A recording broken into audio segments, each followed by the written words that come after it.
Ladies and gentlemen, boys and girls, friends and family of SLU Esports, welcome back to the third week of broadcast of the Collegiate League Esports North Conference, I believe. That was a lot of words that I didn't really get to very well. My name's Hickory. I've been on broadcast for a couple of weeks now. But joining me is Noodles, who, if I am correct, and I might mess up your title, is the director of the esports. Did I get that wrong? I wish Chu is actually the director of esports. I'm just the president of esports here at SLU. That's the word that I meant to say. I wasn't demoting Chu as much as I think just like over promoting you. But welcome to the broadcast. I know you're a big fan of League, but this is probably one of your earlier casts in League, I guess we could say. It definitely would be one of my earlier casts, but I am a huge fan. I love keeping track with the SLU team, and I love watching all of the matches and whatnot. So I'm definitely excited to be on board for this one. Fantastic. I completely forgot the Cincinnati, University of Cincinnati. Yeah, we'll be I'm playing really it on the in ball person. today, clearly. So Lou versus University of Cincinnati. We'll get there. I'm still warming up. It's been a full week since I've been on air. I'm t- I'll get there in a minute or two. I think the main thing that I want to just kind of start in with before I bring your thoughts and Noodles is that this is going to be a much closer matchup than we've seen the past 2 weeks. The MMR differences have been pretty rough, I guess, so to speak, between SLU and their opponents. This Cincinnati squad seems to be a bit more put together, a lot more of a team, and a little bit closer in the matchup. Yeah, that's definitely one way to put it. That we are going to be playing against, I believe there's 2 or 3 Masters players on the other team, followed a Yes. few with some Diamonds on their team as well. A lot higher MMR, as you were saying, than we've been facing in the other previous weeks. um, which is gonna make it a lot more exciting of the matches. I'm glad to see that we can actually, hopefully get some nice long games, League of Legends, some good gameplay, a lot of team play as well. I really love. So the thing about SLU's team is that there's just so much synergy going through, and I really Yeah. want us to get exemplified here. Yeah, there's a lot of really cool synergy. I actually caught up with Doxa over the week to chat with him about the new team, about the role. And I'll just kind of bring in his thoughts as we get through the broadcast. But I think one of the coolest things is that there is essentially 3 solo laners on the SLU team. Yeah, Um, Doxa, of course, slotting into that ADC role, but he is traditionally a mid laner, still plays mid lane for Taco Gaming. He's still practicing as a mid laner as well as an ADC. So the champion pool between the 3 of them and really just the whole team is very, very intriguing, very engaging. They can all kind of swap things in and out and as necessary as they want to. And actually, one of the things that Doxa was telling me just a few days ago is that he feels very, very comfortable on a lot of champions in the bot lane that a lot of ADCs aren't. Things like the Syndra, the Karthuses, the Heimerdingers that every once in a while kind of slot down there, but not so often, typically because a lot of ADCs are pretty uncomfortable with it. He feels very, very comfortable in that and feels like it gives him a big edge in the bot lane. oh for sure. It's that level of comfort and knowledge of just familiarity of just being able to be in a position where you've been in before, and you kind of just get to feel out what you've done previously and just keep doing it over and over again. Yeah, no, I think it's gonna be really cool. And then again, to that point, is he picking Syndra? Is it going to Strumpus in the mid lane? It's probably not going top lane with Cozy, but Yeah. uh, there's at least kind of a swapping that can go on. And so I like to see it. But enough about SLU. We'll talk about them as much as we can. Cincinnati also has interestingly 2 mid laners that are kind of swapping between, I believe, top and mid. So they also have the kind of similar ability to swap out champions, like not really meta so much in the top lane, but first thing comes to mind would be like Cassiopeia and Rise as champions that can easily slot between mid and top. They're playing a lot of Corki. It's looking like there is a little bit of dark tech that I hope I won't have to bring up unless it comes up in draft, and we'll get there. But I don't really want to curse the broadcast this early on. Yeah, but so knock there's on wood if you can. yeah, well, yeah, I got a desk right here. So I think in particular the drafting is going to be really, really fun between these 2 teams. See kind of where everyone goes, where everyone slots out, and then just on top of that, the meta has been so available for so many champions. Unless you play jungle for several weeks now, you can kind of play whatever you want. Unfortunately, junglers are kind of just stuck between, Xin Zhao, Viego, and maybe Lee Sin, and that's kind of all they get to play. Hopefully I get a buff or 2 here soon. It'll be fun. Hopefully, we'll be knocking into our draft here fairly soon, so we can actually see what we're looking at, and not just listen to me and Noodles vamp about what champions we like. But Noodles, you're new-ish here. What are you excited to I'm see, fresh. just in general? Ooh, I have insider detail. Oh, All right, I was talking to Stromp while you were talking to Doxa, and he okay, told cool. me of a few chance he might be interested to play, and I don't want to spoil him just yet, so that the stream can get the same reaction I did. But I'm definitely excited to see some fun things coming out from our mid laner. Is one of them a Sona mid? Not that I know of, but Okay. that would have been a pretty fun one as well.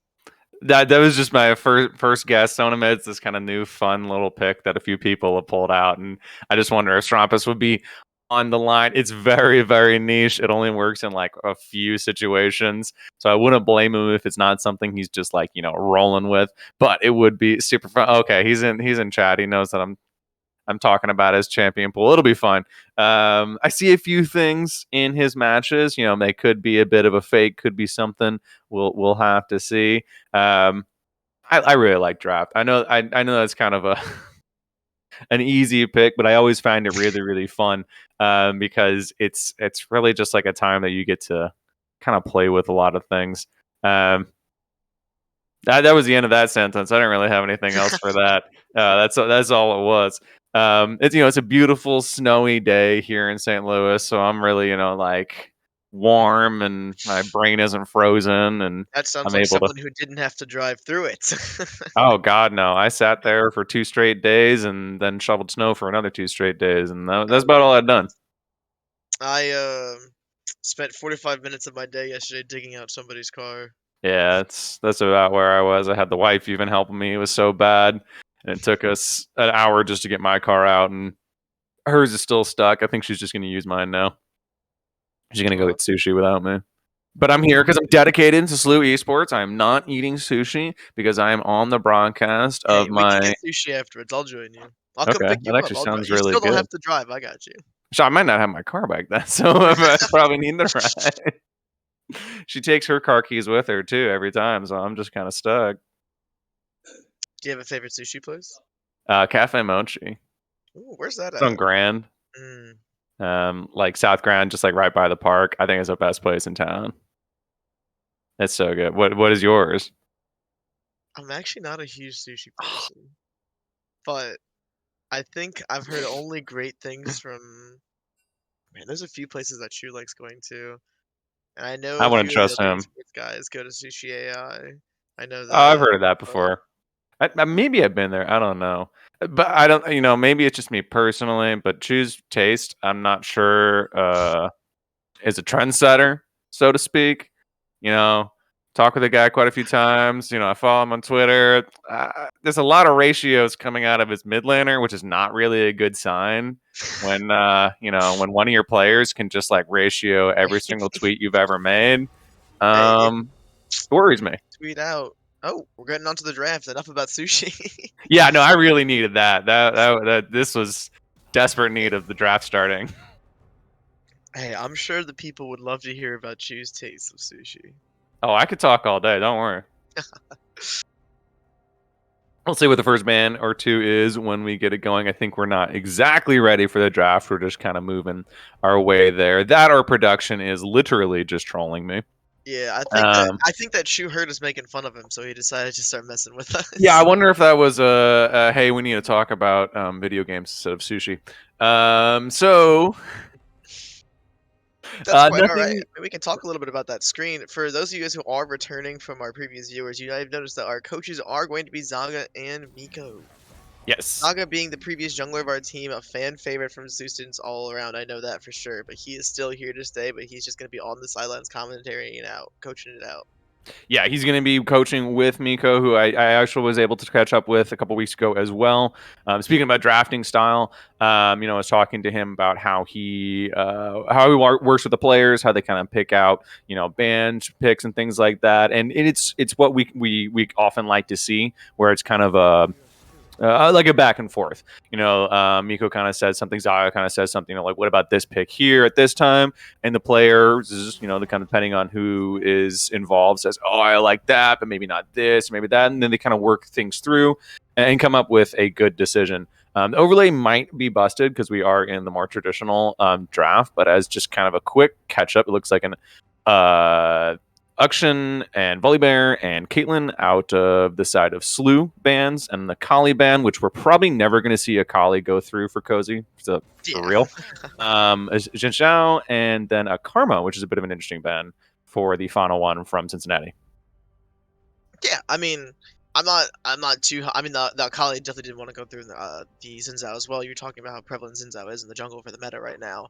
I'm also not surprised, and I'm definitely not surprised to see the 3 bans that we saw coming out from Suicide when we were looking at the OP.GGs of the Cincinnati squad. Their mid laner was playing primarily Auction, and now I'm happy to see that ban.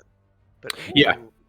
And the Shinjar with the first pick going to Slew, I mean, his priority is so high that it's not really like a ban that like must go through, but if you don't have anything else to ban, it's a pretty damn good ban because you're just not going to get him. Cozy would just pick it first for Maddie, and there's nothing else to really go. The Renekton I heard. It's interesting. I'm gonna have to see what it's paired with before I get a little too excited. I'm always excited to see the Renekton pick. Renekton is definitely one of my favorite top laners in the game. Has a lot of fun just dashing around. I think he can have his moments where he can definitely 1v9 the game, and I want to see just Renekton become as strong as he can in this match, so I'm always excited to see him. Yeah, I do like it a lot. I'm also liking the Senna. It's a little bit hard to tell these days if she's in support or AD because she has been nerfed a little bit in AD. Alternatively, buffed a lot in support, but not necessarily bad or good in either. Quick Ezreal Yumi coming out of Slew. I like that pickup. It's a really good duo. It's also really good into Senna. It's very hard for her to lock you down, and you kind of get like a free laning phase. The Camille tells me that the Kench is actually probably support, but it could actually be a farming Kench. Could be a farm Kench, yep. Which we have not seen in a long time. It's been probably about 6 or so months.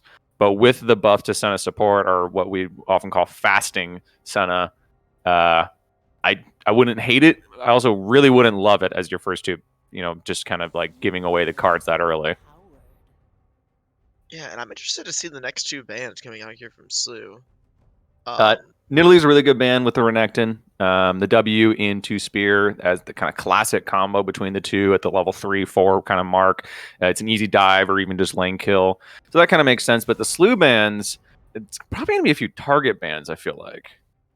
Yeah, the Diana band coming out, and I'm not insanely surprised to see that, but that's not one of the target bands that we were thinking of. We know that their jungler sometimes often plays Diana, but it's not one of the really strong champs in the jungle right now, if I'm not mistaken.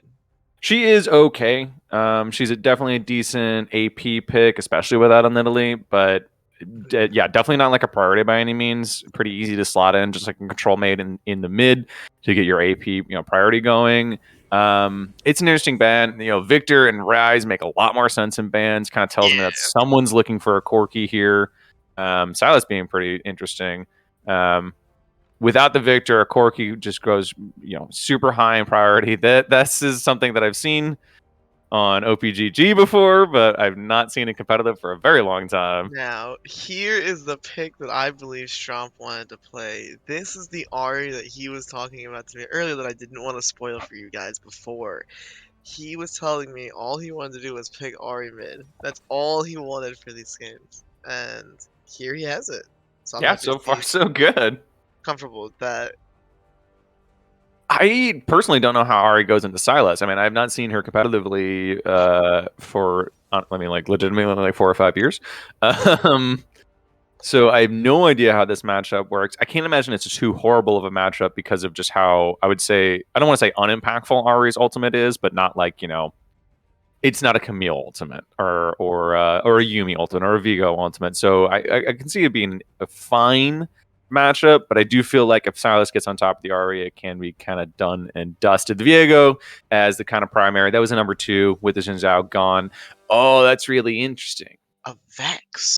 How is this going to work out? So the Silas top? Yeah. Camille. This is a So the Vex are interesting. probably gonna be mid. Yeah. Tom or Silas slotting into jungle. You can play Vex support, but it's kind of garbage with Senna. And it would make more sense to have a farming Tom, and then the Vex just kind of, what do you call it? Debilitates, I guess, the Ari. She's kind of the primary pick into things like LeBlanc, so Ari kind of slots into that very, very well. She's a lot of people are calling her the new Annie. Um, so that makes a little bit of sense, but also a little bit strange. It's a lot of AP. It's a lot of AP. Yeah. Um, with a decent amount of burst between Camille and Senna, but not like a ton of sustained AD damage. In fact, actually, just a lot of burst in general. With the Silas and the Vex kind of on top of it. It's a pretty good team fight comp coming out of Cincinnati for Mhm. sure, and I feel like actually some interesting drafting where they I was a little bit worried about the Senna Tom at was the 2-3 pick. Um, but it actually came out a lot bit better. It seemed a little bit more planned than I realized in this heavy team fight comp. But it's a team fight comp that if you can't 100 to 0 one of the carries, there's not really a lot much gas left. And it's also a fairly slippery team on the opposite side for Slew. Ari kind of in particular. Jinx obviously not really the fastest of champions in the game. Or sorry, it's actually not a Jinx. I have it. It's Ezreal, who's also a very slippery champion with Yumi on top. So a lot of back and forth I could see in the team fights where Cincinnati's really going to try and just go, you know, everything, including the kitchen sink at Slew. Slew's just going to try and kite it out, back it out. I think they have the resources to do it. It's just kind of whether Cincinnati can catch someone off guard, get a good pick. It's an interesting draft. I'm a little bit worried for Cincinnati personally. Yeah, Cincinnati is gonna have to be banking on their just compatibility with each other to Mm-hmm. be able to synchronize their attacks and just focus on a target. Because right now they're like they have a little bit of frontline with the Tom Kench and the Silas, but they're not gonna be able to keep sustained damage as you were talking about. Maybe with some lucky drakes and a few good fights, they can try to get something in going. But the longer the fights go on, it's just gonna go further and further into Sue's direction just based off the comps. They are going to, as you said, have to just throw the whole kitchen sink at them one at a time. Just Yeah, 0 to 100, 0 to 100, 0 to 100. the Senna's healing and sustain definitely mitigates the weakness of the long fights for sure, but not too terribly much. Yeah, not enough Um, to where I'm not gonna be worried about it. yeah, the Yumi's healing is almost comparable. I would say like a little bit weaker unless she's extremely fed. I think Senna's healing is quite a bit better, especially in kind of these team fight situations, because Yumi has to put herself into pretty dangerous positions. But the same damage coming out of the Ezreal in particular, the Viego resets and things like that. As soon as a team fight starts going bad for Cincinnati, it's going to go really bad. But alternatively, if it starts going well for Cincinnati, it's probably going to start going really, really well. It's Ah, the good old glass cannons. absolutely. Crash and burn or get first. Yeah, it's a bit of like a death ball composition if you're familiar with an old game called StarCraft 2. I know it's back in the dark ages of esports.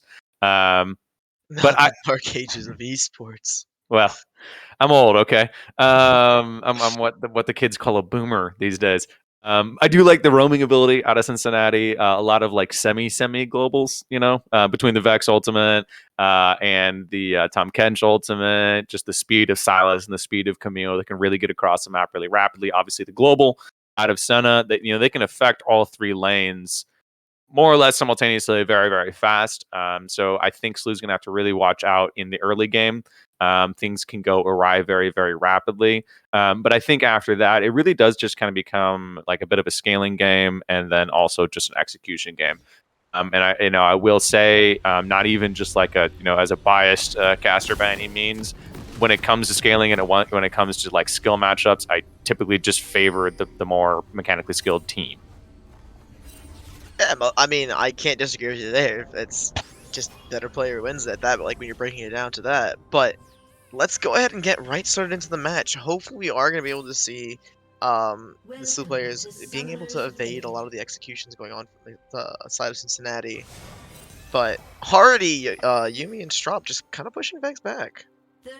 Yeah, a little bit of damage here and there, making sure that the kind of line of scrimmage is safe here. By the way, we probably should be getting audio on the broadcast side here pretty soon. I think it is for the stream, but just in case you're worried, it should come up here in a minute or two. I think this just happens with Discord. But everyone kind of being chill, actually, which is a little bit surprising. Yeah, I mean, I'm not a huge instigator of level 1 fights myself. I always like to just start playing the game on an even level. Um, but looking into who would probably win the level 1 fights here, Renekton, I'm not sure, could beat Camille, maybe with some of the lifesteal, but Camille's level 1 is, I know, extremely strong, so that's probably why Cozy's opting to sit back on that one. Especially Yeah. Sorry, go ahead. Well, it's mostly the Tahm Kench and the Senna that I'd be kind of worried about in the level 1. There are better level 1 champions, but Tahm Kench can become pretty dangerous, especially if you get the full Q stack. Senna's early level Q is also quite damaging. She's slow on top of that. Yeah, obviously nothing happened, but I'm just surprised Cincinnati didn't want to go a little bit further, but we'll see how things go for the first few levels. And let me double check. It is farming Tahm Kench like we thought. Oh, for sure, yeah. With the Senna and the TK, I'd be surprised to see anything else until Tahm Kench just farm himself up. Yeah, as I was mentioning, the changes to her souls. It's very, very easy to get souls when you're not farming.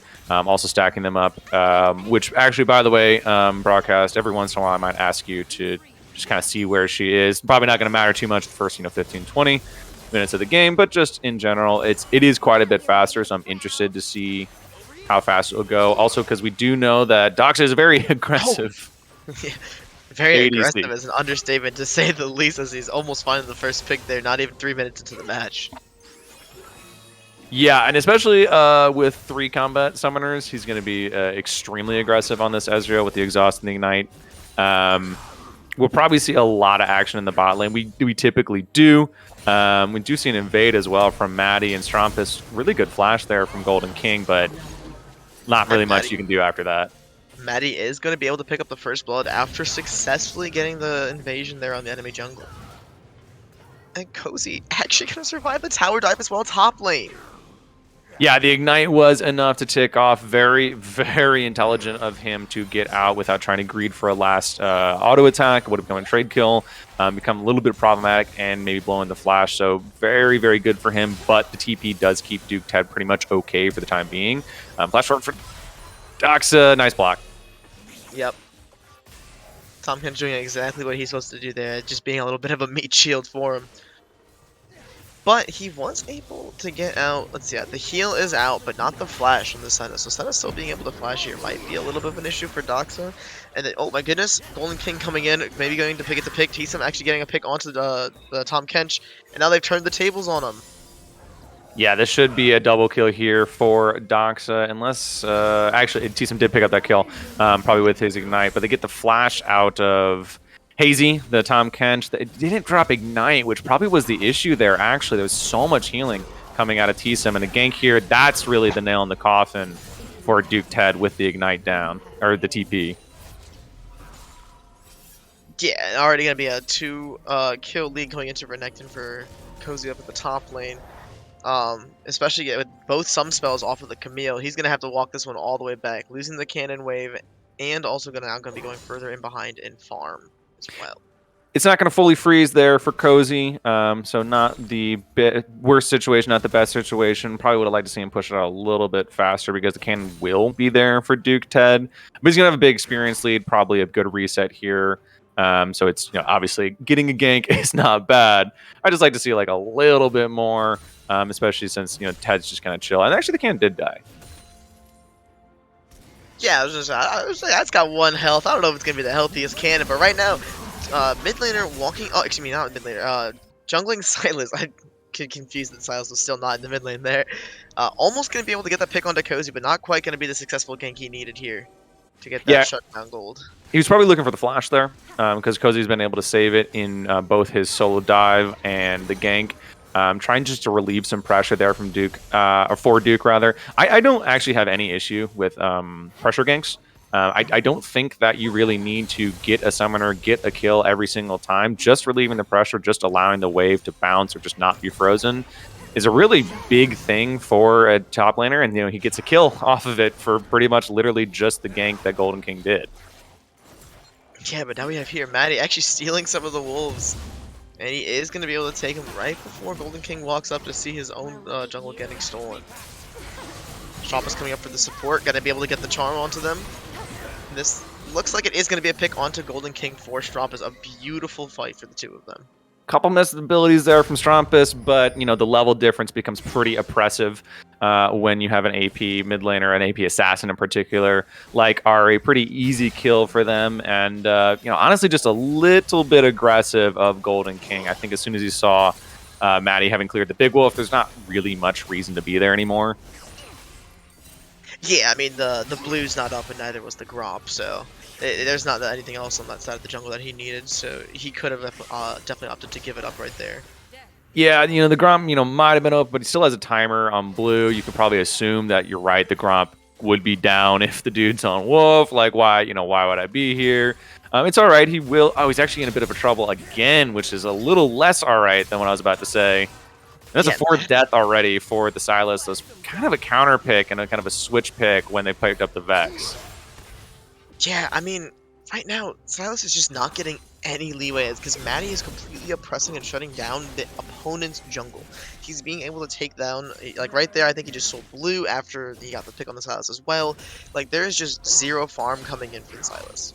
Yeah, something that I really haven't spoken to well enough in any of the broadcasts is how aggressive Maddie is for this Slew team, but more importantly, how much the team works around him, how much how aggressive Strumpus pushes his waves, how Cozy always has pressure, is bringing top and jungle and even mid to his side, allowing Maddie really to kind of get whatever he wants. T-Sim we saw with Maddie just there on that kill, the Golden King. I'm not even really certain Strumpus was even there. He obviously blocked the escape route of Golden King, but I don't think he even got an assist. That was really just a jungle support matchup, pretty common. We'll see the dive here. Might be a bit of an issue. Yeah, not going to be able to get that first pick, so Viego not going to be able to rip off his ulti to try to steal a body away. But he is going to give that shutdown to TK rather than giving it to Senna, so there are some better things in that fight. Best of a worst situation. Honestly, Dox and T-Sim were a little bit low for that and is a bit aggressive. Still a good gold lead here for the side of Slew. Ooh, this could be a problem. Ooh, yeah, Hazy with a really aggressive entry there. Not sure what he was fishing for, if he was just looking for the knockup on that. But that is going to be both the some spells coming out from Doxa, but he is going to take away the kill and live alone another day. It feels like a little bit of a misread on summoner spells, honestly. Missing the timer for Dox's flash, missing the exhaust timer for T-Sim. Obviously, it wasn't used, but still being up. Knowing his own ignite was down, just kind of a bit of a miscommunication. Without those summoners, maybe it works. He hits the knock-up. Lamonzo gets the root as well. I think it's just like a little bit of overbearing. Duke Ted with another solo kill, though, here onto Cozy.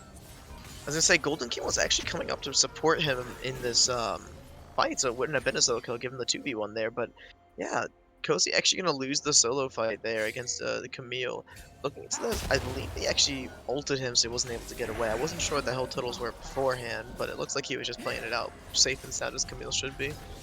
Yeah, no ultimate for Cozy, no ignite for Cozy, with the exact opposite situation for Duke Ted. Already a pretty good matchup for Duke anyway. So a good kill. Oh, that's a really good kill though, actually. Yeah, just missed something up there in the top lane. So what happened was Maddie was trying to catch the back, but wasn't able to see that King was still there in the bush. And they were able to pick up the 2v1 kill onto Maddie, getting the shutdown. Yeah, things going a lot better for the top side of Cincinnati's team than kind of the mid and bot side. Golden King finally kind of getting something on the board. He's still pretty far behind. Actually, if we can switch to gold, I want to see what his actual gold is. It's a 3.3K for the entire team, and over 1,000 of it is sitting in the difference between Maddie and Golden King, and that's a really big worry for this team. It's half their AP damage, it's a lot of their burst, it's a lot of just their control through the mid lane and the jungle. So hopefully a few more assists, a little bit more gold going to Golden King to kind of like slow down this pace and really get things going. Kills on Cozy, it's really big, it's really good. Duke is feeling good, but if he can't transition it to the rest of the map, it's not going to be a whole lot for the team. Renekton can be pretty self-sufficient. Right, Duki's getting pretty strong with these solo kills onto Cozy, and especially with that shutdown onto Maddie, so he's going to be able to get a little bit more of a power spike level in these next few minutes or so of the game, but it is going to matter how relevant he is on the map for sure, because he needs to be able to transition from just winning the top lane to winning across the whole map. He needs to go around and support, because right now Stromp is ahead, they've got a Rift Herald going on, they're losing a little bit in bot lane as well. Ezreal's got a 2-0 KD, and he's got 200 gold bounty. I mean, you really need to see Camille being able to transition to the rest of the map in order for them to pull the other lanes back in this game right now. Yeah, especially with the amount of pressure that Doxa is putting on the bot lane. We see both Strompus and Maddie here. The TP coming out.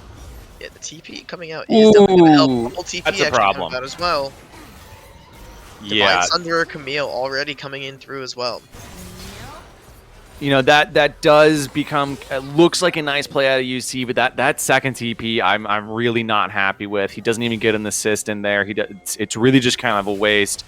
The pressure that we were just hoping out of Cincinnati, Duke gets kind of jumps the gun a little bit, gives an extra plate, probably 2 plates into Cozy, loses a wave. This is probably going to even up things between Cozy and Duke.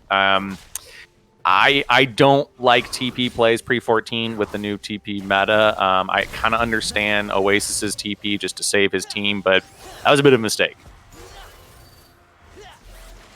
Yeah, I mean, he wasn't able to get the assist gold as you're talking about, so he didn't really get much value. There wasn't a Drake that was up for them to gain after winning a fight there with that pressure.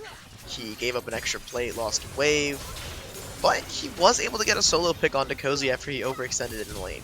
Yeah, he got another kill onto Cozy. The issue being that all 3 members, bot, AD support and jungle, go down for the side of Doxa Tsum. So, again, it's one of these things that, it's kind of trading equal blows when you are already behind in the matchup. Giving up that TP was huge. Cozy doesn't even have TP, so that's again kind of my issue here. The second Drake goes over to Slew, and honestly, it's kind of just a macro issue. It's probably a little bit of a difference in, I don't know anything about Cincinnati's practice. I don't know how long they've been together, so I'm just kind of speaking out of my own mind. I'm not trying to say anything about them, but it feels like a little bit less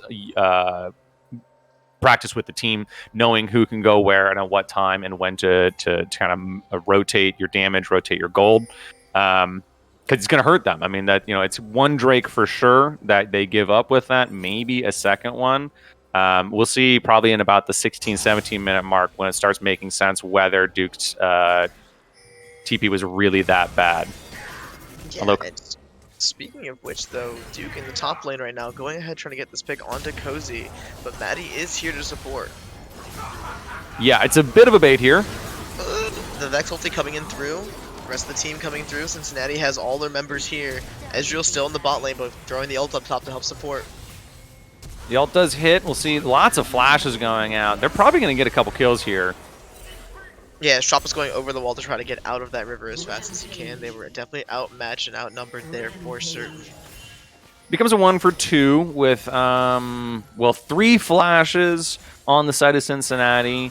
1 flash on the side of Slew, plus the tower for Doxa, who's just been kind of AFK farming, obviously been super aggressive when someone's in his lane. The rest of the time in his lane, he's been kind of relaxing, and as we see, immediately bounties going up for the side of Cincinnati. We'll see if they time out after that. That could be a problem. Yeah, I mean, also, speaking of bounties, looking at the 400 gold bounty sitting on Yuumi and the 450 bounty sitting on Ezreal, if you wanted to check over at the gold, I imagine the gold diff is now spiked in the bot lane. With just how much he has been AFK farming. Yeah, and we can see that with the Ezreal, Yuumi coming to probably around 12k, while the Senatana TK is only going to amount to about just under 8k. Yeah, the vast majority of the looks like 5,000 gold lead sitting in that kind of bot lane. They have perfect KDA so far at 8 and 7 respectively, and this is the time they're going to start looking across the map. This is probably the time that we're never going to see Tsum on Ezreal really ever again, honestly, outside of a team fight, of course. Ezreal is, extremely self-sufficient. He can just kind of chill. We want to see it's a more of an attack speed-based carry that you want the Yuumi on. And so the pressure and the vision, we see the 3-4 wards in the top side of the map, probably looking for this second Rift Herald. They were able to pick up the first. And just transitioning a lot of the pressure and a good swap here out of Strumpus. I like into the bot side of the map as well. In like it's like a pseudo 1-3-1 coming out of Slew. Yeah, I mean, Stromp running over to the side lane is not something that we haven't seen before in the past. He definitely likes putting pressure and keeping up the minion waves in the bot or top lane just to get the split push going. Yeah. But, sorry, go ahead. No, that was agreement. You know, Ari's really good at split pushing. You know, she's not as weak as like an Orianna. She's not kind of stuck in her lane. She can kind of make things work and get pressure on herself. It's just kind of really what the rest of the team is able to make out of it. It looks like we are gonna maybe have a fight into this bot side jungle for Cincinnati U. Yeah, tons of pings coming out of Cincinnati. They're looking for Strumpus. We'll see if they get him. They are actually going to get the shutdown onto Strumpus. 150 gold going over to Silas there. Yeah, that will help him out a lot. Reset for Oasis's ult, of course. Matty kind of in trouble here, rooted up. And he's going to go down as well. And a good player from Cincinnati becomes a great play all of a sudden. As the Drake will be coming up in, I think, a minute. It's going to be pretty hard for Slew to reset their vision if Cincinnati is able to clear it out. Probably a Rift Herald available for Cincinnati as well. Right, I mean, with Maddie being down for another 10 seconds in the middle here, their vision is going to be completely destroyed over the Drake, and they're just going to have no idea of when or when they are not taking it. But they are going to get the TK eating onto the Cozy, and they are going to be able to find the pick onto him. Exactly certain how Cozy was able to pick up a kill there. Docs are going to get a kill here on the Golden King, and the good play from Cincinnati becomes absolutely a disaster. Way too aggressive. I was hoping they'd go for the Rift Herald, as I called out. With Matty dead, they just get a little bit greedy, you know, flash on Cozy, and there's not really a lot else to be done about it. This is going to be now a guaranteed Drake for Slew that really probably could have been a Cincinnati Drake. Right, Yumi gets to run around with the sweeper now and just kind of clear out all the vision that they did just put down. So they not only are going to have a lack of vision, but they also just put that vision down, so it's going to have a time run before they can get the boards back up and running. Yeah, and with how strong Doxa and Tsum are right now, there's not even a chance for Golden King to be in the area. You know, there's no Jinx Rocket, no Ezreal. It's a really sad mistake to see when Cincinnati was really starting to kind of pull things back, because now they're on Soul Point at 23 minutes, was extremely early, and going to be just kind of a ticking clock for them. They have to fight on basically everything. Good fight here.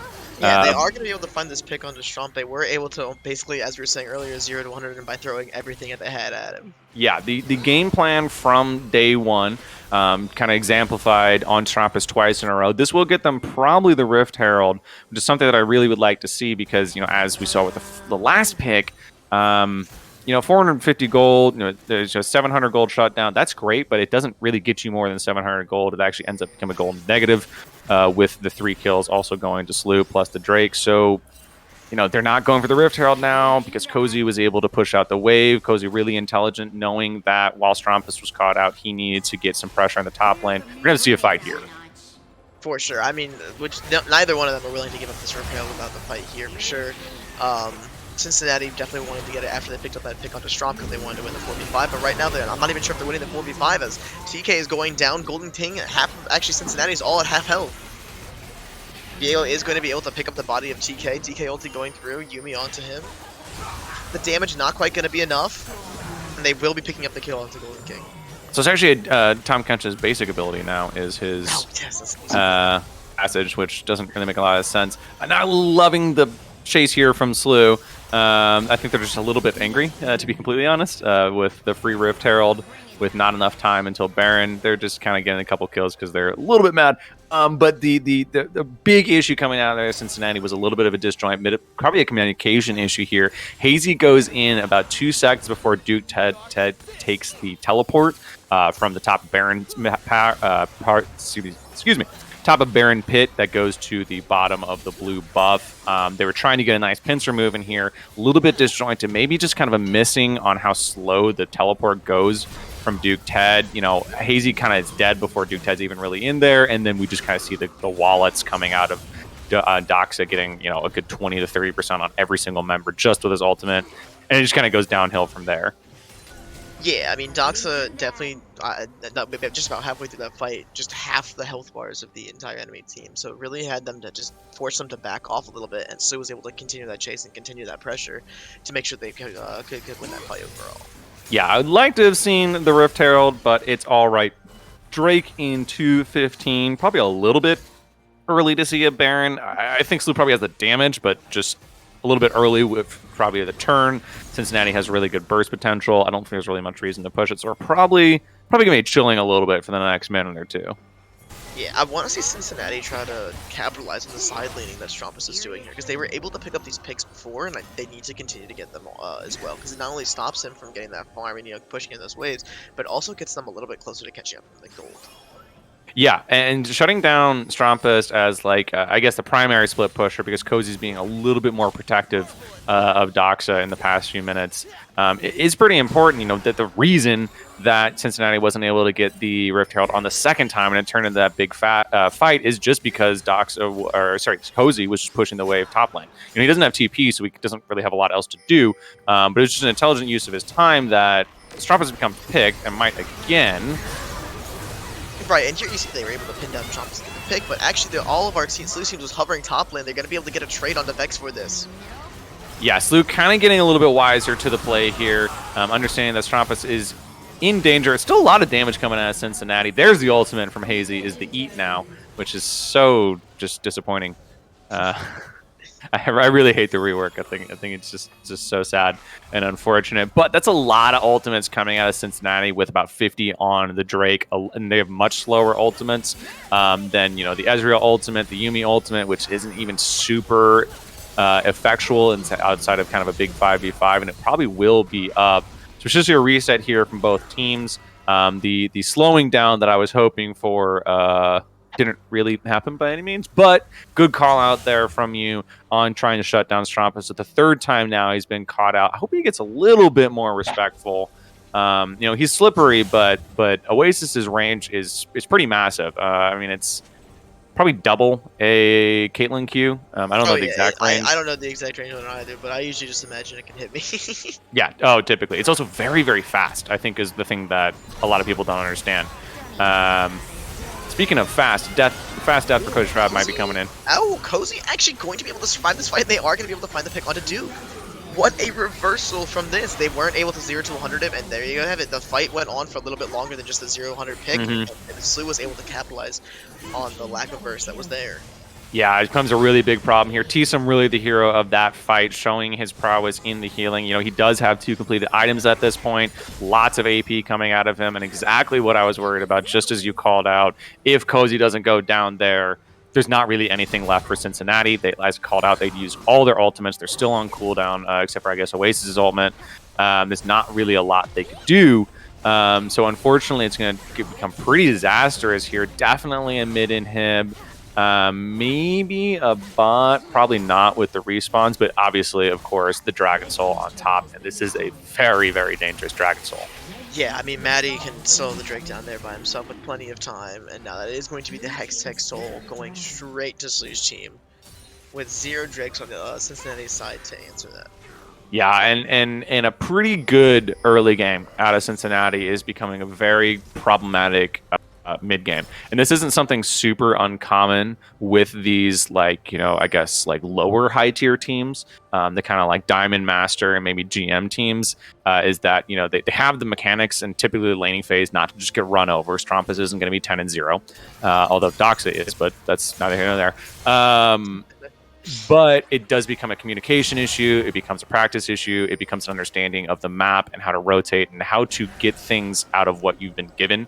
A little bit of miscommunication in fights, a little bit of kind of mistakes on planning, especially of the picks of Strumpus.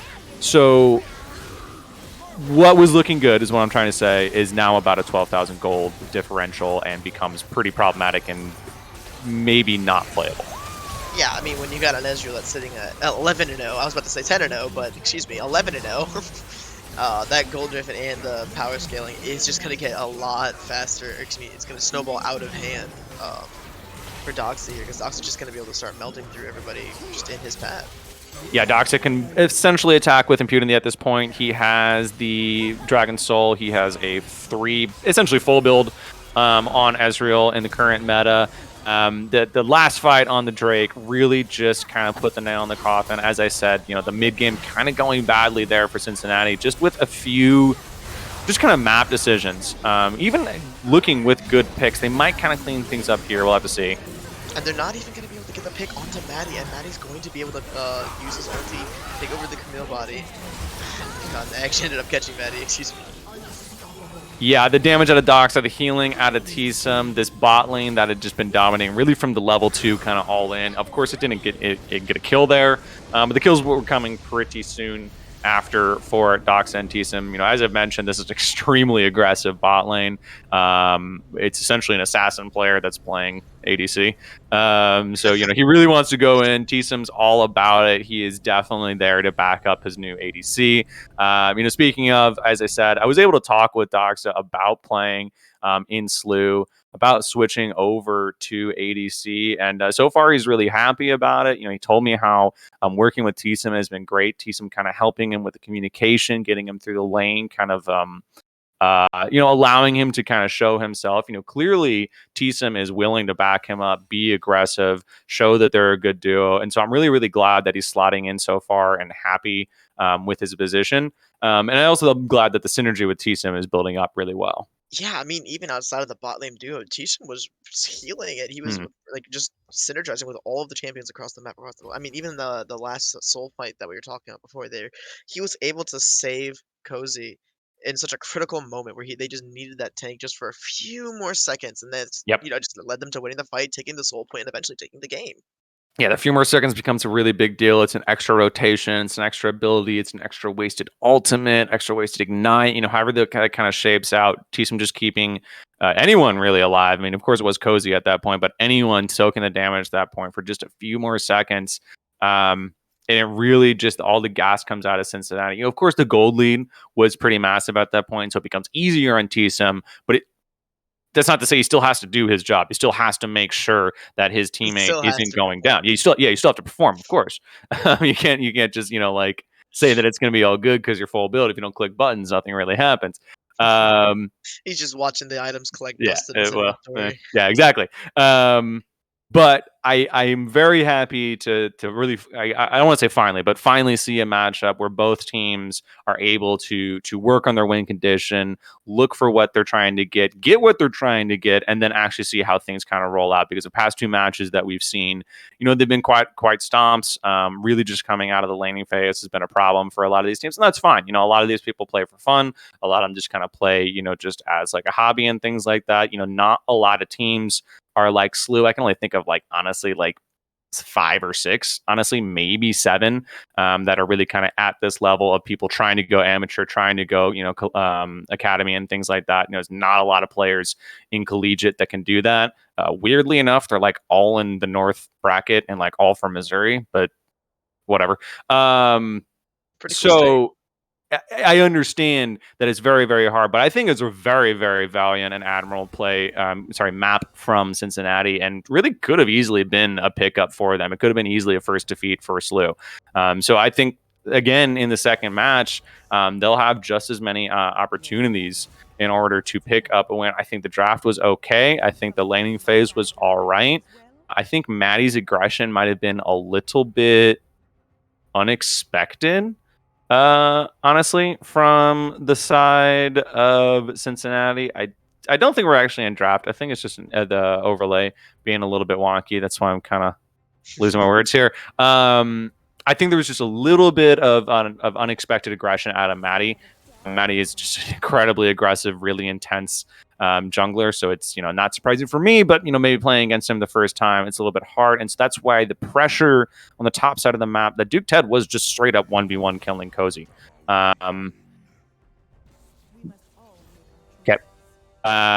Production telling me that the band's looking good, but we just need to get the overlay. I assume it's going to populate. There we go.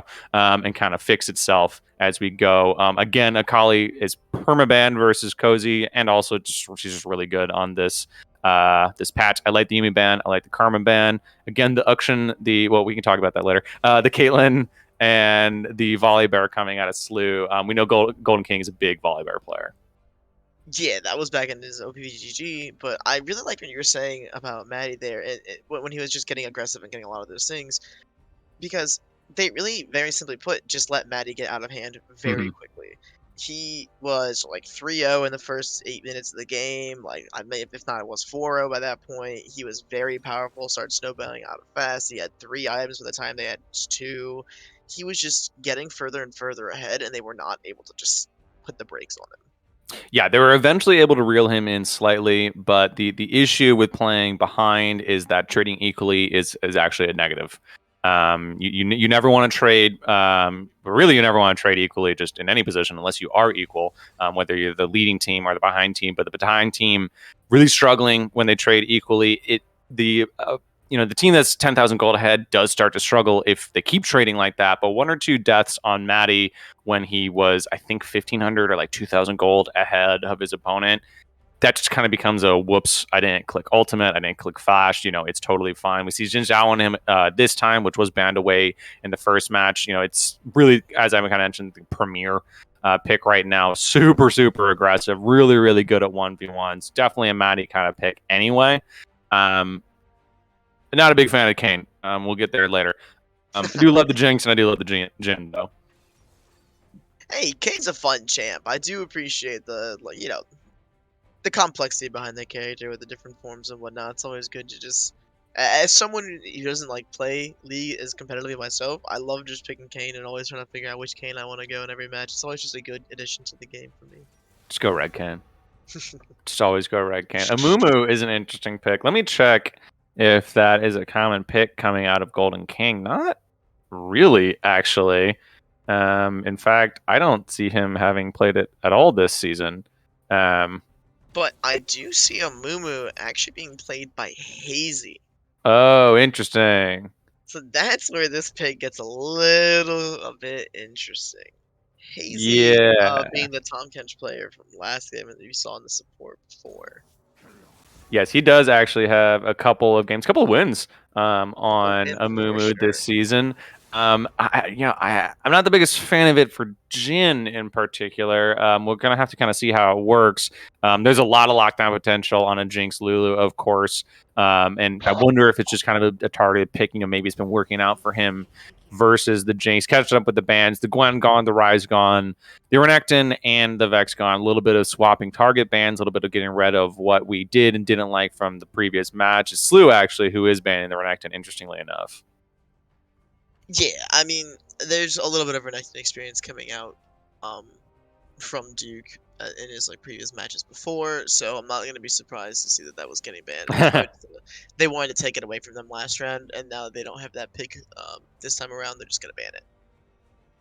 Well, not allowing Strampus to play Ari every game as he wanted. We'll see if he's got something fun left up for him. Oh, I'd actually really like to see a Gragas top here. It's a pretty good blind.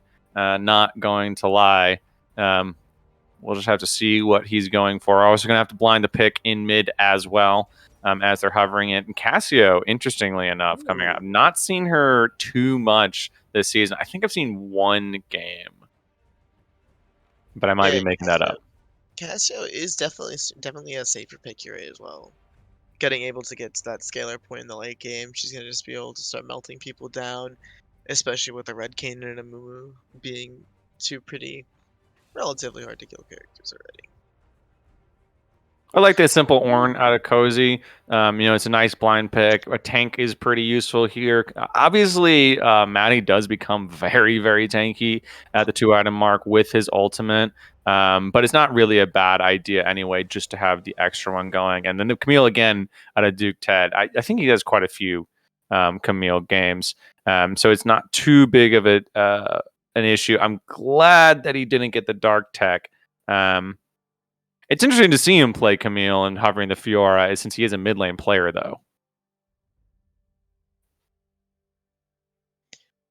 But looking into this, I'm still surprised to see this Amumu Jin in the bot lane here. I haven't personally seen the Amumu supporting on the Jin, and I'm not sure how well it lines up. But thinking about little mini nuances with obviously the Jinru and the Amumu Sun, I could see it working out. Yeah, I do think it's a fine combination. It seems probably like a practice or at least theorized combination coming out of the Cincinnati bot lane. I can't speak to saying I've ever seen it by any means. I have seen Amumu support quite a few times, not really in the highest of Q, not really, ever in competitive, of course. It's a pretty all or nothing pick. I think if the skill shots don't land, I would not really want to be there. It's going to look pretty bad pretty quick. However, with the aggression of Doxa and TSM, it might be a come to us kind of pick, I guess, so to speak. I think a Nautilus would be a little bit better in that situation than the Amumu, but maybe they're trying to expect the aggression out of Doxa. I mean, also with the pick on Jinx instead of Ezreal is really big as well because he's not going to be able to dodge as many things as Ezreal would be. Mhm. Yeah, the Lulu zoomies make it a little bit easier. But nowhere Um, near as maneuverable as Ezreal yeah, would have been in the or the situation. literal zoomies coming out of a Yumi. It's not nearly as fast. Jinx uh, is a fairly immobile ADC. She's down kind of in the gutter, closer to the kind of likes of like Zaya and Ash and things like that. Of course, with buffs, of course, with getting jinxed and things like that, it gets a little bit better. But on kind of snap plays, it's flash or it's really nothing. I think the Lulu pairs and solidifies that quite well with the shielding, with the speed, with the charm, also the polymorph, I think is what it's called. It makes it a little bit better, but I like the adaptation coming out of Cincinnati. It feels like a bit of a pocket pick, honestly. Maybe a bit of a dart shot coming out of the Cincinnati bot lane, but it also does seem kind of something like they're trying to be proactive in an extremely proactive, or I guess actually like reactive is a better way to say it, in an extremely proactive bot lane. They're in a lot of danger here, and they need to be able to take the danger. Yeah, and I mean, especially after we saw what happened last game where they weren't able to put the brakes on Hmm. stock with the Ezreal. They wanted to just make sure that they had a little bit more of a solidified playing ground in that bot lane. And don't get me wrong, the Lulu is going to help, but hopefully they will be able to just stop. Even if they aren't getting picks, even if they aren't getting some spells, you're saying that release of pressure is definitely going to be something that they're looking to do here in this next set. Yeah, the previous game really won through the bot lane for Slew. I don't think it was really necessarily falling apart in the top lane or the mid lane or the jungle by any means. We saw a lot of strength out of Maddie, out of Strumpus, even out of Cozy, despite the solo kills. But it's really the bot lane that lost the game for Cincinnati. So it's really the bot lane that it's on for this game to hold things together, to allow things to go. Golden, we saw a terrible early game. I mean, it was 0-4. It's one of the worst competitive starts that I've seen at like kind of somewhat equally matched teams. And he was a totally fine mid-game Silas. I mean, he was behind in gold, but he kind of wasn't getting dumpstered or anything like that. He brought things back. Unfortunately, the bot lane really just couldn't. Tom never got tanky enough. I never even asked to see the souls of Senna because they just weren't ever going to be high enough to be worthwhile. The damage really not coming out of it. I'm not the biggest fan of the kind of farming Tom Kench with the fasting Senna anyway. I'd rather actually just see Senna as a support and just the souls kind of come in. And if there's an ADC that works with her, there's an ADC that works with her. Um, But if not, then you saw this as a yeah, backup plan, not as your main priority. exactly. Yeah. So the damage just wasn't really there. Jin obviously a lot more safe of an ADC. Amumu, he seems like an aggressor, but I think that they might be using him to kind of pull Oh, back. I think he's just gonna be like a pullback tank. Yeah, Yeah. I think he's just gonna be there to support Jin entirely. Like he shouldn't be aggressing too much, especially um after the last game where they were able Mhm. to get aggression at some points and they fell back because of it. But I think that Amumu is actually just gonna be playing off of the Jin and playing for the Jin the entire time in the laning phase at least. Yeah, no, I definitely agree. Good play there, actually, from Hazy and Golden King, aware of Maddie's, uh, warding pattern there, almost getting him with the root. Not sure if they really have the damage to kind of finish things off without blowing an ignite, which may or may not be worth it. But getting rid of that ward and getting the pressure back onto Maddie, really, really well played there. Yeah, I mean it was just a quick adaptation that they definitely they it was beautifully done and they definitely needed to get something going at least. to try to flip the game around. Yeah, it does give the pressure over to TSIM in the bot side of the map. You know, we see the ward in the mid bush, the kind of primary take of level 1 supports in competitive. We can assume Maddie's going to start on the top as well. So it's going to be a lot of pressure given up there on the bot side of the map. Exactly the place we don't want them to push over. Oh, Doxa even kind of stacking the wave there a little bit. So things looking really good against Maddie. Maybe not the best against TSIM and Doxa. Doxa already getting aggressive. Yeah, he is just right for the taking there. He was already putting shots onto both the ADC and onto Amumu, but Amumu already healing it back up. Yeah, there's a lot of healing on this side. I love the Boots 4 potion from Lamonzo. It's my favorite build on Jhin. I just don't see any reason to go longsword, Dorn sword, 1 potion, anything like that. You just feel so much more comfortable with your boots. You kind of decide if you want to go tier 2 boots first or not, but you feel so much more comfortable, in the laning phase. And in reality, most of your damage comes out of your 4-shot anyway, and if you can just walk up to someone faster and hit them, it ends up becoming I don't want to say a DPS gain, but like a DPM gain in the long run of the map. Oh, and the early gank coming in from Golden King, but gonna get the flash out from Cozy.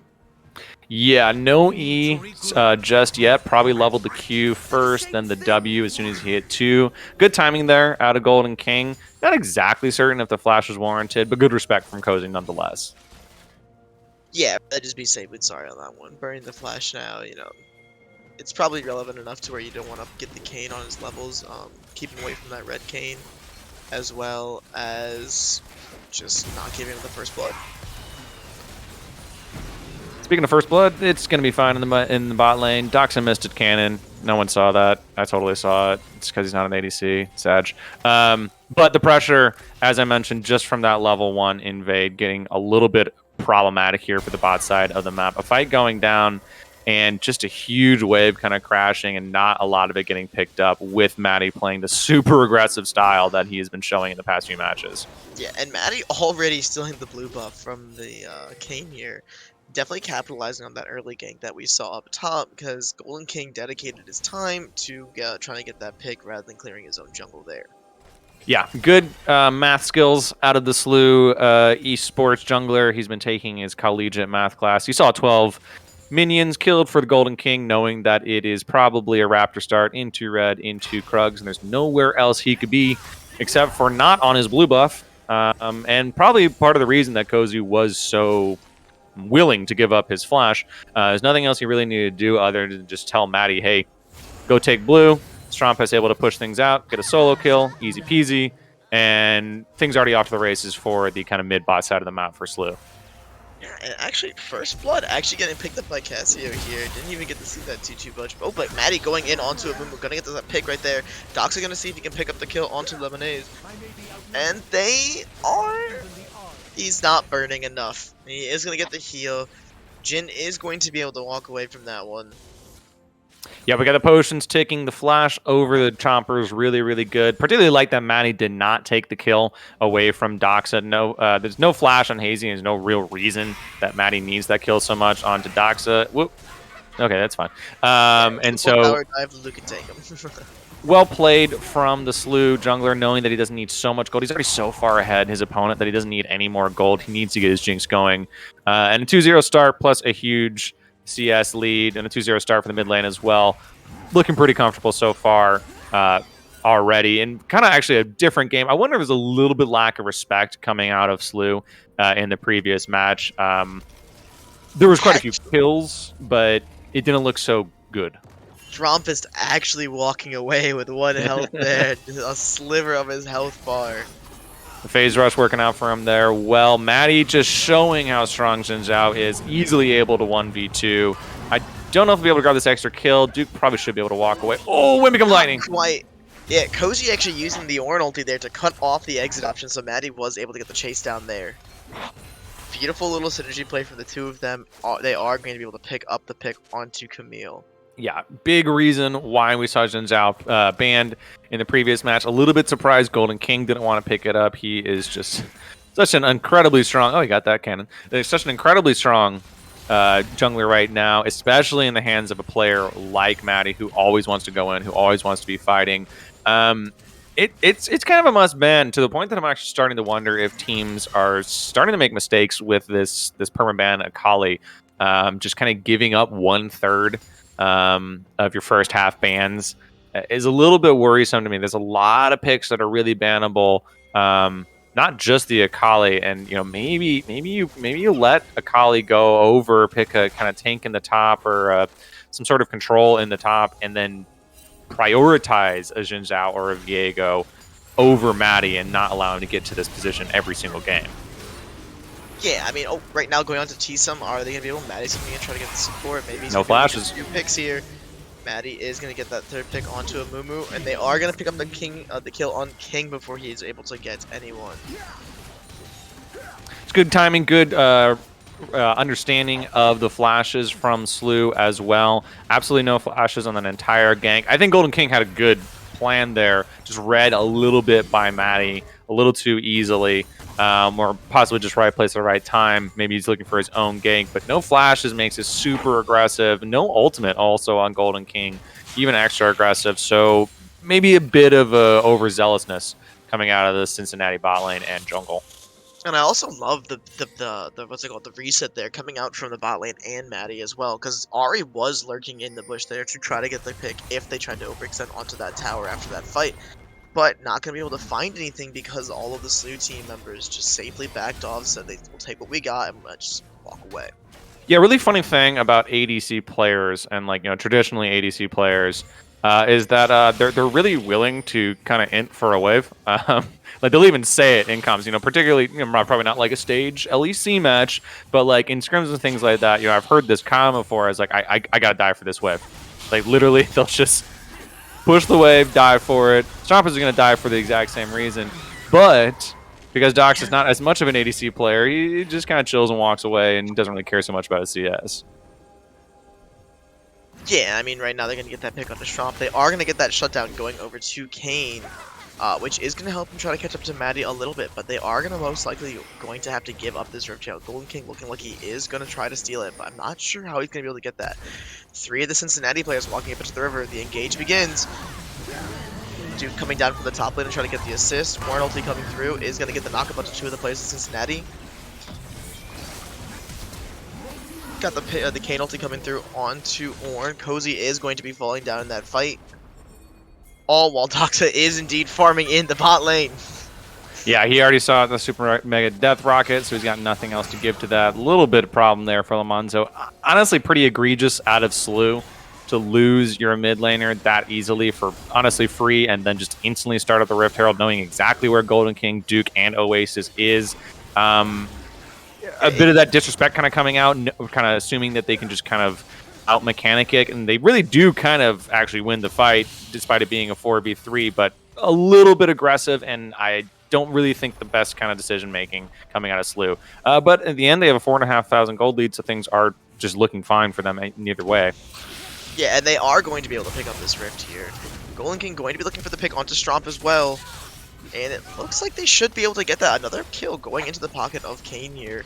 Don't think it's going to be getting too spooky quite yet, but another one of those kills is definitely going to make Kane a lot scarier. Yeah, no ultimate for Strompus means he's kind of a sitting duck. Not the biggest fan of the Flash either. I guess technically Hazy's root was down and Golden King's ultimate was down, so the chase isn't the best, but still not really the worst either. Things are working out for Slew, of course. 7-kill lead, but they're making a little bit weird decisions, kind of like in the previous game. That is just so unfortunate. The Amumu's, not sure the name of that move, but the little stun that Amumu's got. Something about bandages. Yeah, bandage, wrapping, something like that. Was just barely off of hitting Doxit. I'm sure if that landed, it 100% would have been able to seal the kill for them. Yeah. Surprised Doxit didn't just ult there. He had Super Mega Death Rocket, probably would have killed Lamonzo. But that is super unfortunate that, I think Cleanse was down. No, Cleanse was not down. He used Cleanse on the Glacial Augment. But that's just unfortunate. Probably a pretty easy pickup on Doxit, at least getting the flash out of him. And they are going to be getting this pick onto Orin top lane, but they are going to be trading it for the kill in the mid lane. The Rift Herald going to get a second hit, but they are going to be able to find a pick onto Strampus here as well. Yeah, good max range charm there from Oasis. Will get it. They do get the second charge off, as you mentioned. All the plates in the mid lane and the bot lane, 10 plates so far compared to 1 for Cincinnati. And this is kind of the same thing where Cincinnati is trading evenly, which if you're 1,000 gold behind is positive, but when you're 6,000 gold behind in 11 minutes, it's a negative trade. Although it's starting to look a little bit better. Well, no, see, this is the even trade again. Yeah, but the thing is that they need this shutdown on Maddie to go to somebody, but they got the kill on the Jhin before Jhin could get the shutdown. Jhin getting the shutdown there would have been crucial to Cincinnati's team trying to pull back into this game right now. Getting the shutdown onto the Ahri is still a really good thing, but it's not as good as if that Jhin would have gotten the juicy 600 gold. Yeah, and it's starting to become, ooh, this could be a problem. We'll see how Doxage. They're probably just going to walk it out. They do have to be careful of the Cassio coming up from the bottom side of the river here. Oasis should have... No, he doesn't have his ultimate. Sorry. My apologies. That could be a problem. Ulti was used up 2 fights ago in that last one. But they are going to be able to just walk away after getting the pick on the Lulu. Not over-aggressive and try to get Doxa or Strop there into that fight, and they are just going to back off and reset. Yeah, that back off, though, it does allow Salute to get their vision going and pick up the first Drake. Pretty late Drake, especially compared to the previous match. But it looked like a possible Drake there out of Cincinnati. And this is kind of an issue that they were having in the previous game, which, again, I think just kind of comes out of competitive experience, is kills don't really matter unless they lead to an objective. You know, gold is really only so much. 300 gold in reality isn't really all that much gold. It's less gold than a level difference is, and honestly, it's only about 15 minions worth of gold. Gold can be got back really easily by Slew as well. Oh, and a beautiful play coming out from Slew right here, trying to bait them with the Lulu pick, but they are going to be able to jump over using the Blast Cone to try to get these picks onto Cincinnati U, and it is going to work out as Cincinnati U is going to be going down 3 players at least right now to Slew's 1 on the pick on Maddie.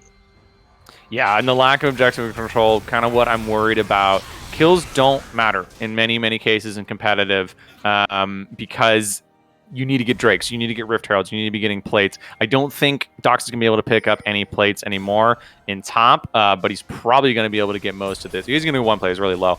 But he's going to get most of this tower, and so that is why the kills matter. You get 2 plates out of it, you get a lot of damage into the top lane, you get a teleport, horribly timed with the Drake. The Drake is up in 3 minutes and 40 seconds. Cozy's will be up before that because he teleported right before the Drake.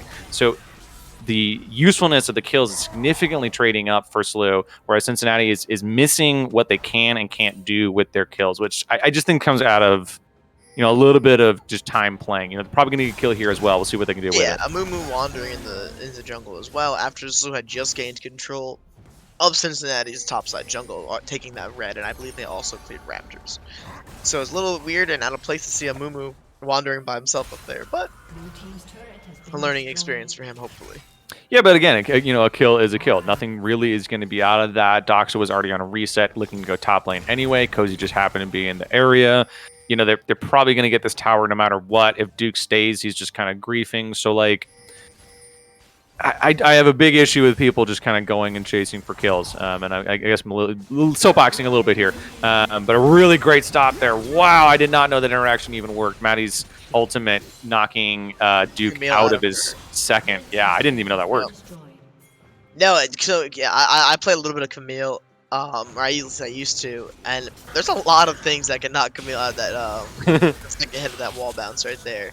I'm not really too surprised to see that because I think honestly most, if not all, forms of like knock-up or any interruption type of move just instantly stop Camille's W from proccing off full wall.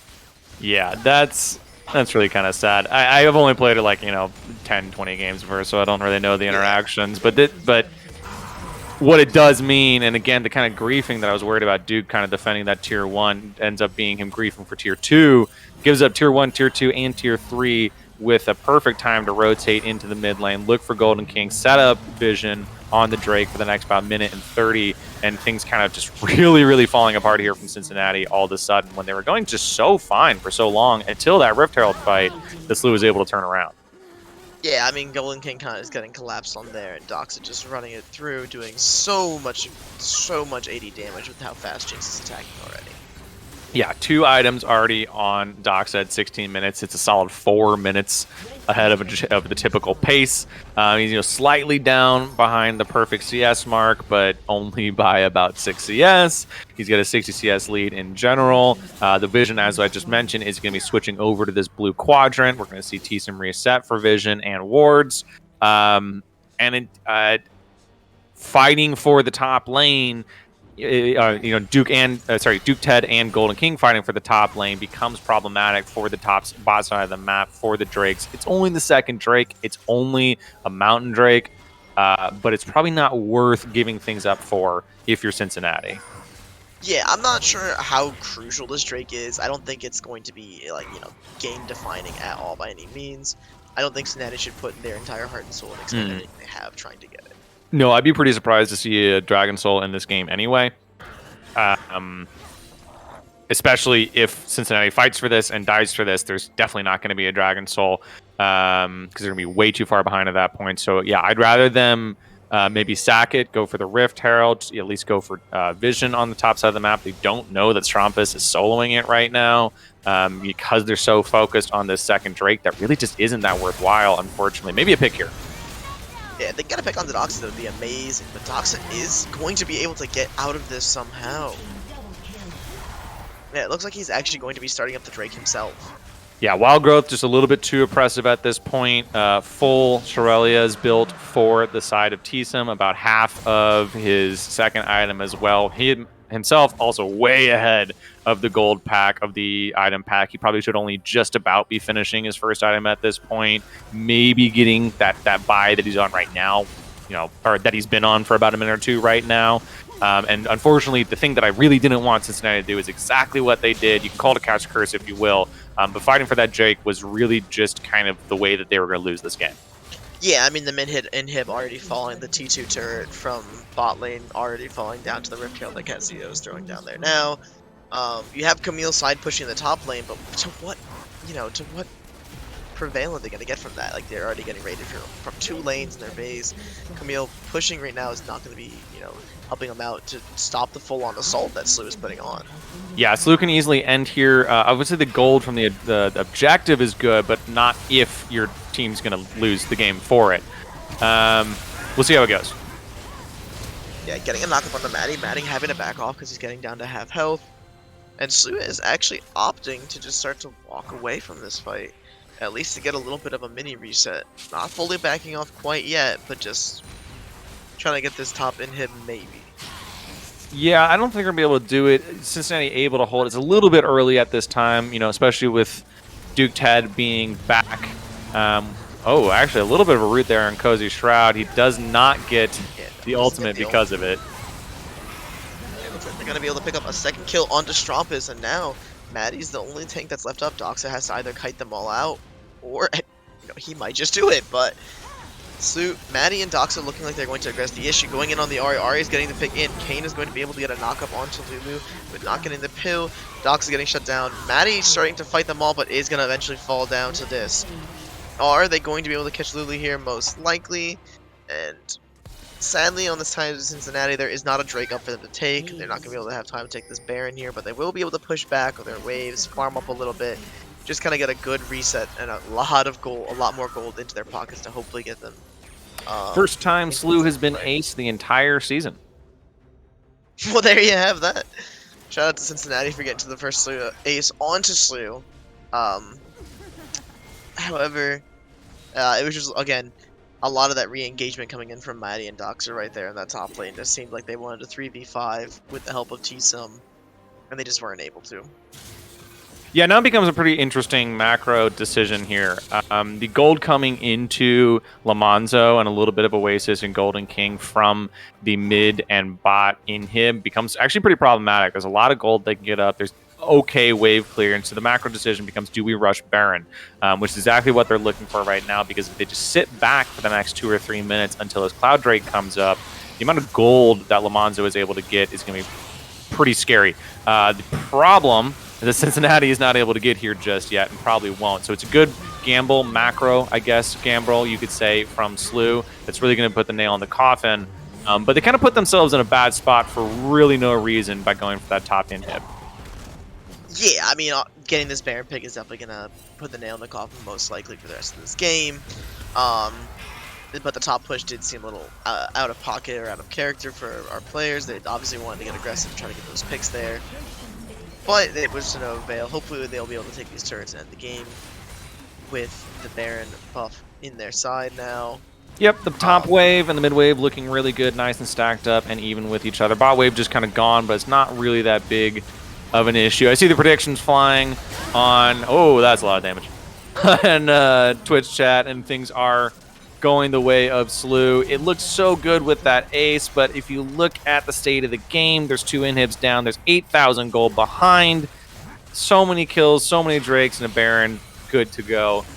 This will be the 3rd win for the side of Slew in collegiate tournament so far. Yeah, I mean, a great performance coming out from them for sure here. They are going to be able to end it with taking out the Nexus here, and there is, as you were saying, the prediction going through. Doxa is going to be getting 10 kills this game. He did die, though. He did die, ruining the perfect KDA over the 2 games in that last ace. But overall, how many kills did Doxa even have in the last game at the end of that? I His know KDA should be like 40 or 50 for yeah, today. it is unbelievably high. Yeah, it was a 10-0-10, and then I think a 10-1-11, keeping him without the division.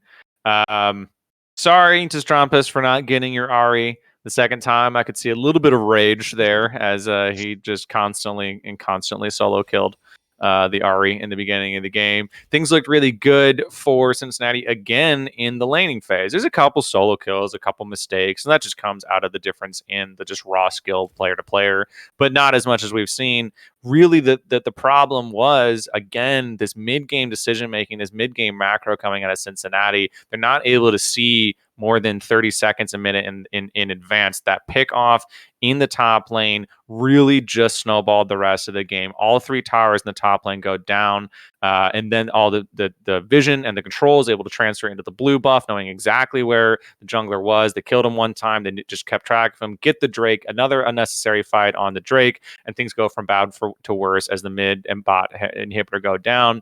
And it's really just kind of it seems like, oh, I just died in the top lane, it doesn't really matter. But the next 3 to 4 minutes of your map for Cincinnati is just kind of played out for you, just because of trying to defend that tier 1, and maybe even the tier 2 is probably dead there. So I like the play from Cincinnati. It's just the mid-game communication, mid-game macro starts to get a little bit disjointed, and maybe like a little bit, what do we do next? How do we go past the next like 30 seconds to 40 seconds? Yeah, I mean, there were even some decisions that were made in the early game coming out from the jungler on the side of Cincinnati, where it was that really early top gank Mm-hmm. that just let Maddie go get Yeah. vision and invade the bottom side jungle for Cincinnati, which allowed him to get a really, really strong force or pressure that he was able to, provide for Doxa in that lane, because they let Doxa just start playing aggressive again, and he was allowed to, because Mm-hmm. Maddie was just in their jungle. Yeah, Maddie showing off the Slew academic program, knowing that 12 divided by 4 equals 3. So he's able to understand exactly where he can and can't be at the beginning of the game, know where you can evade. And then, as you're right, the pressure spills over to Strompa, spills over to Doxa very, very rapidly. And Cozy, as Orange, he just gets to chill. It doesn't really matter. There's nothing he really needs to do or even wants to do at that point. So it's an interesting decision, but I mean, Kane's such a fast clearer anyway. It's really weird to want to gank an Ornn at level 3.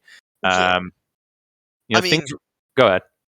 no, I just Kane. I think the idea behind it was to try to get the Camille to be as relevant as the Camille Mm-hmm. was in the Yeah. first previous game, but it just was playing against an Ornn. Ornn is just going to sit there and tank. Yeah. No, I mean, it doesn't really matter. And that was kind of going to be my next point, is that, yeah, Camille looks great in doing Orange. She does percent health damage. She does true damage in a lot of cases too. But Ornn doesn't really care. I mean, he's just an Ornn. He's just an So, Ornn. so your jungler giving up his entire position and his game plan of the first 5 minutes of the game is a little bit problematic. However, Noodles, thank you very much for joining me today. No, it was my pleasure. I loved commentating with you today, Agree. Thank you. I had a lot of fun as well. A much closer matchup for the boys in blue today. Cincinnati looking pretty good. I'd actually like to check in with them in a couple of weeks as well to see how the rest of their matches shape up. Because Leaguepedia does not like me, I have no idea who Slew is playing next weekend. And Chu only talks to me on Saturday between the hours of 12 and 4 because he doesn't really like me either. He hasn't said anything on broadcast for the past like 30 minutes either. He's making fun of me now, saying I don't know anything. But Yeah, at any rate, I believe the matches come in as a come in on Saturdays. I don't okay. know if you That's what I heard. kind of figured. But anyway, thank you all very much in Twitch chat. GG's to the Slew esports player. My name's been Hickory. I've been joined with Noodles. Thank you all for tuning in. I'll see you next weekend at 3 p.m. CST on Saturday for the fourth game for Slew Esports League of Legends. See you guys next week.